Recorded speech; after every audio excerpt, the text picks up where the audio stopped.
If you want to learn how to add page breaks in SurveyMonkey, you're in the right place. In this quick tutorial, I'll show you the simple steps to split your survey into separate pages so it's easier for respondents to complete and easier for you to organize. Page breaks are really useful when you want to group questions, improve the flow of your survey, or reduce survey fatigue.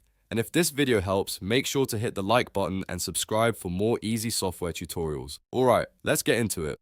First, open your browser and go to SurveyMonkey. Once you're on the homepage, sign into your account if you haven't already. After that, click on Survey to open the survey you want to edit. If you already have a draft or an existing survey, this is the one you'll use for adding your page breaks. Now, inside the survey editor, scroll to the exact section where you want the new page to begin. This part matters because page breaks control where one page ends and the next one starts. So take a moment to think about the best place to separate your content. For example, you might want to place a break after a set of related questions, after a section heading, or before moving into a new topic. Once you're in the right spot, look for the plus icon. Click on the plus icon to open the list of elements you can add to your survey. SurveyMonkey gives you several options here, but for this tutorial, we're focused on adding a page break. From the menu, click on Page Break. As soon as you select it, SurveyMonkey will insert a break at that point in your survey. That means everything below it moves to the next page, and your survey is now split into multiple sections.